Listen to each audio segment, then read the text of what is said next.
3. Huts on the beach. Jack was bent double. He was down like a sprinter, his nose only a few inches from the humid earth. The tree trunks and the creepers that festooned them lost themselves in a green dusk 30 feet above him, and all about was the undergrowth. There was only the faintest indication of a trail here, a cracked twig and what might be the impression of one side of a hoof. He lowered his chin and stared at the traces as though he would force them to speak to him. And then, dog-like, uncomfortably on all fours, yet unheeding his discomfort, he stole forward 5 yards and stopped.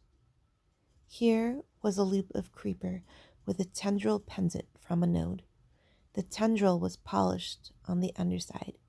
Pigs, passing through the loop, brushed it with their bristly hide.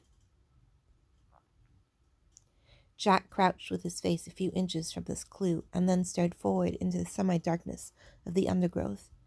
His sandy hair, considerably longer than it had been when they dropped in, was lighter now, and his bare back was a mass of dark freckles and peeling sunburn. A sharpened stick, about 5 feet long, trailed from his right hand, and except for a pair of tattered shorts held up by his knife belt, he was naked.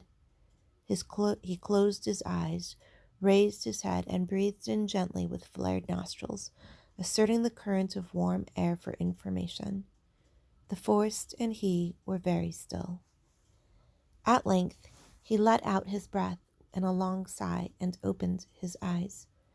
They were bright blue, eyes that in this frustration seemed bolting and nearly mad. He passed his tongue across dry lips and scanned the uncommunicative forest. And then again he stole forward and cast his way, and that over the ground.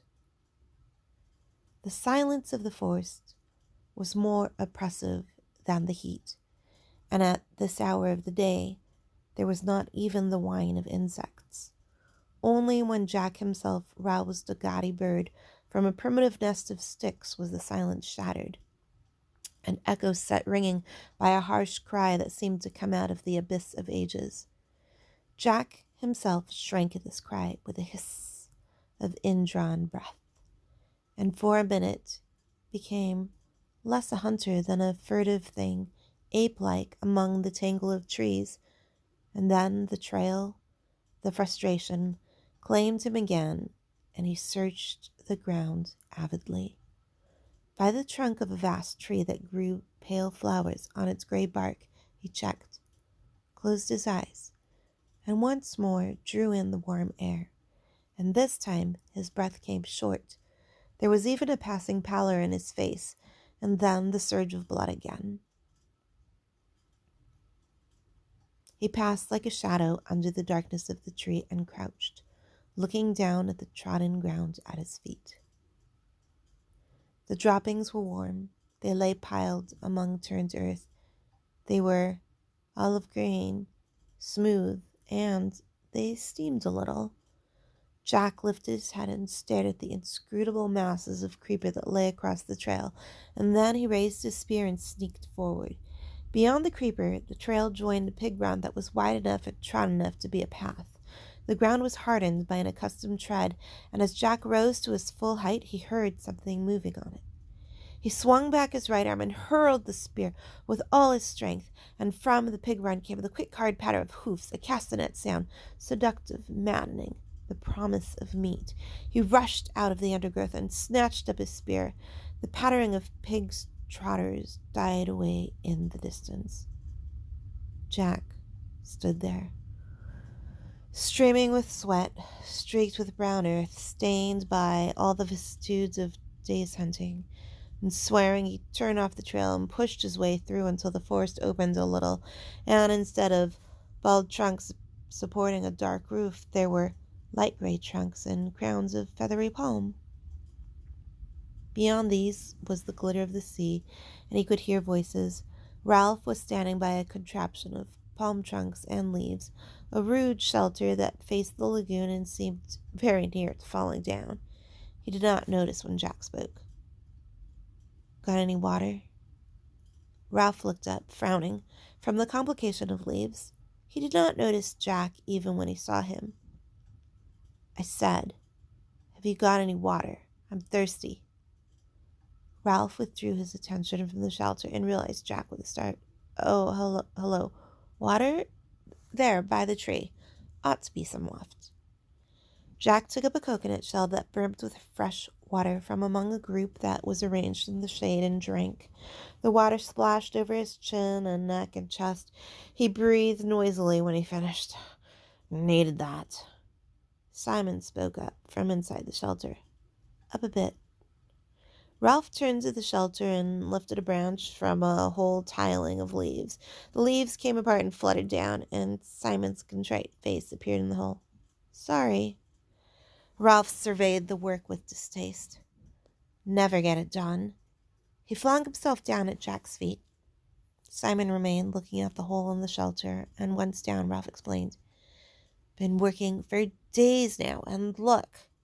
2 shelters were in position but shaky. This one was a ruin. And they keep running off. You remember the meeting? How everyone was going to work hard until the shelters were finished? Except me and my hunters. Except the hunters. Well, the little ones are... He gesticulated and sought for a word. They're hopeless. The older ones aren't much better. Do you see? All day I've been working with Simon. No one else. They're off bathing or eating or playing. Simon poked his head out carefully. You're chief. You tell 'em off. Ralph lay flat and looked up at the palm trees on the sky. Meetings. Don't we love meetings? Every day, twice a day, we talk. He got on one elbow. I bet if I blew the conch this minute they'd come running. Then we'd be, very solemn, and someone would say we ought to build a jet or a submarine or a TV set. And when the meeting was over, they'd work for 5 minutes and then wander off or go hunting. Jack flushed. We want meat. Well, we haven't got any yet, and we want shelters. Besides, the rest of your hunters came back hours ago. They've been swimming. I went on, said Jack. I let them go. I had to go on. He tried to convey the compulsion to track down and kill that was swallowing him up. I went on. I thought by myself, and the madness came into his eyes again. I thought I might kill. But you didn't. I thought I might. Some hidden passion vibrated in Ralph's voice, but you haven't yet. His invitation might have passed as casual, were it not for the undertone. You wouldn't care to help with the shelters, I suppose? We want meat, and we don't get it. Now the antagonism was audible. But I shall. Next time I've got to get a barb on this spear. We wounded a pig and the spear fell out. If only we could make barbs. We need shelters. And suddenly Jack shouted in rage. Are you accusing? All I'm saying is we've worked dashed hard. That's all. They were both red in the face and found looking at each other difficult. Ralph rolled on his stomach and began to play with the grass. If it rains when we dropped in, we'll need shelters, all right. And then another thing, we need shelters because of the... He paused for a moment, and they both pushed their anger away. And then he went on with the safe change subject. You've noticed, haven't you? Jack put down his spear and squatted. Noticed what? Well, they're frightened. He rolled over and peered into Jack's fierce, dirty face. I mean the way things are. They dream. You can hear them. Have you been awake at night? Jack shook his head. They talk and scream. The little ones, even some of the others, as if it wasn't a good island. Astonished at the interruption, they looked up at Simon's serious face. As if, said Simon, the beastie or the snake thing was real. Remember? The 2 older boys flinched when they heard the shameful syllable. Snakes were not mentioned now. Were not mentionable. As if this wasn't a good island, said Ralph slowly. Yes, that's right. Jack sat up and stretched his legs. They're batty. Crackers. Remember when we went exploring? They grinned at each other, remembering the glamour of the first day, and Ralph went on. So we need shelters as a sort of home. That's right. Jack drew up his legs, clasped his knees, and frowned in an effort to attain clarity.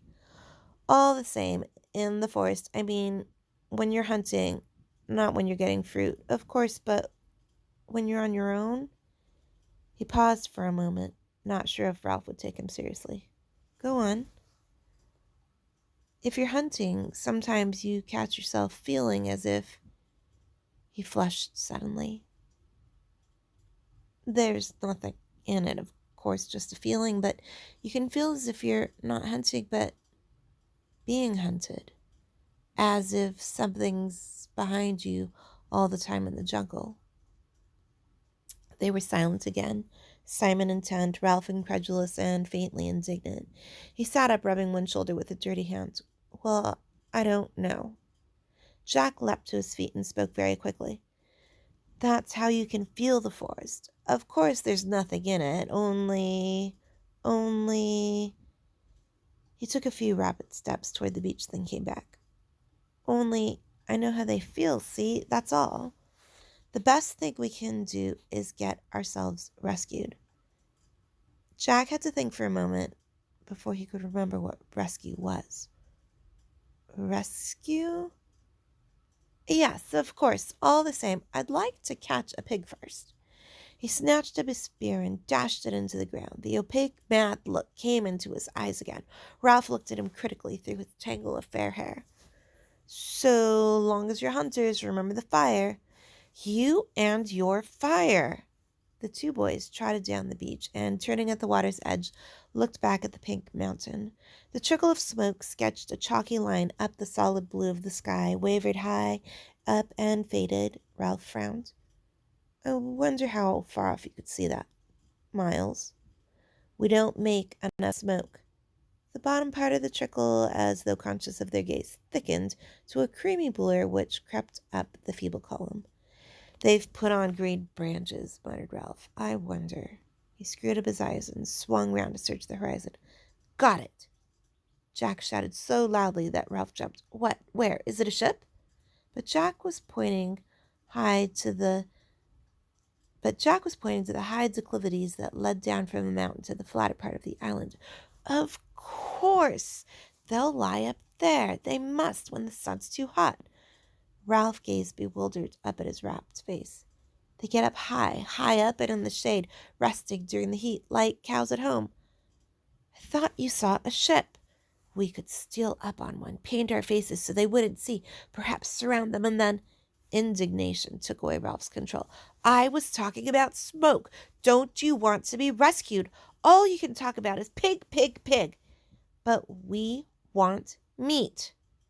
And I work all day with nothing but Simon, and you come back and don't even notice the huts. I was working too. But you like it, shouted Ralph. You want to hunt while I... They faced each other on the bright beach, astonished at the rub of feeling.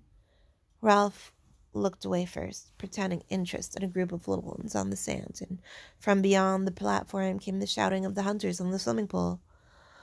On the end of the platform, Piggy was lying flat, looking down into brilliant water. People don't help much. He wanted to explain how people were never quite what you thought they were. Simon, he helps. He pointed at the shelters. All the rest rushed off. He's done as much as I have, only Simon's always about. Ralph stared back to the shelters with Jack by his side. Do a bit for you, muttered Jack, before I have a bathe. Don't bother. But when they reached the shelters, Simon was not to be seen. Ralph put his head in the hole, withdrew it, and turned to Jack. He's buzzed off. Got fed up, said Jack, and gone for a bathe. Ralph frowned. He's queer. He's funny. Jack nodded, as much for the sake of agreeing as anything, and by tacit consent they left the shelter and went toward the bathing pool. And then, said Jack, when I've had a bathe and something to eat, I'll just trek over to the other side of the mountain and see if I can see any traces. Coming? But the sun's nearly set. I might have time. They walked along 2 continents of experience and feeling unable to communicate. If I could only get a pig, I'll come back and go on with the shelter. They looked at each other, baffled in love and hate. All the warm salt water of the bathing pool and the shouting and splashing and laughing were only just sufficient to bring them together again.